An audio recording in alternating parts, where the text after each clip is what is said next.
Thank you. And now to tonight's top campaign 08 story. Democrat Jeff Merkley has won the race for U.S. Senate here in Oregon, and he met with his supporters for the first time today as senator-elect. Let's take a look at the latest numbers. Merkley received more than 810,000 votes to top Smith by 50,000 votes. Koin Local 6 reporter Eric Taylor has been watching this race since election night. He joins us with more on the story. Eric, this was a tough race until the end. Jeff, doesn't it seem fitting that a race that required so much patience by everyone requires so much patience in getting the results? Tell you what, this morning at Portland State University's Mark Hatfield School of Government, Jeff Merkley was officially introduced by Ron Wyden as senator-elect. In his acceptance speech, he continued on themes he hit during his campaign on education, the economy, the environment, and the war in Iraq. Standing in the sidelines, Merkley's mother and his wife, Mary Soderberg, who says her family is still in the process of figuring out what to do next. People keep asking us if we're moving and what it's going to look like, and I don't know. We'll figure it out. We're in this together. We have time to figure it out, and I'm really happy to be in the moment. Yeah.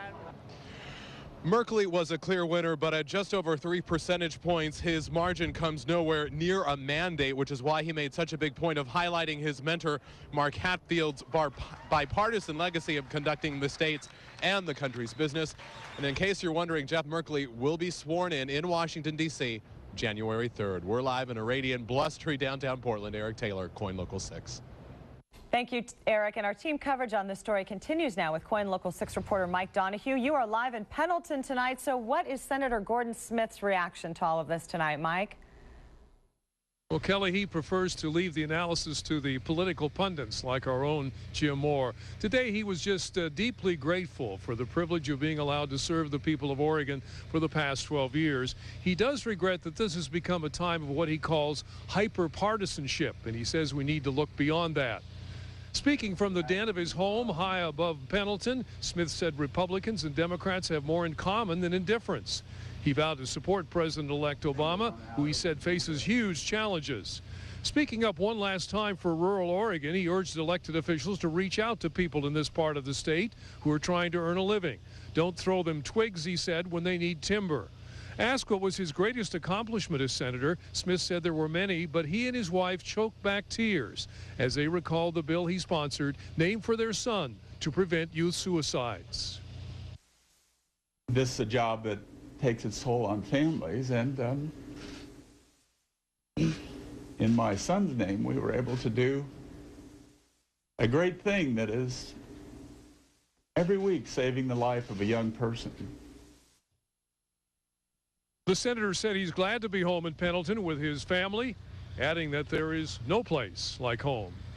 Jerry Frank, who served as the chief of staff for Senator Mark Hatfield for a number of years, thought that Smith should have emphasized his seniority more during the campaign, his clout, because Jeff Merkley will begin with no clout and a huge debt to the Democratic Senatorial Campaign Committee.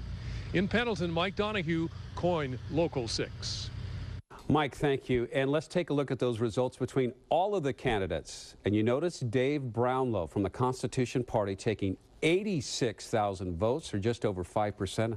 That's a pretty nice showing. And we're now joined by Dave Brownlow here on Koin Local 6. Welcome, Dave. Thank you. Welcome, Dave. Now, in 2004, you ran against Ron Wyden. You got, what, 12,000 votes or so? I did. This time around, 85,000 votes. Unbelievable. Yeah. Quite a bit of difference there. So what do you think has changed in 4 years? Well, we've seen the economy collapsing. We've been talking about the Federal Reserve System and the fake money for a long time. It's resonating.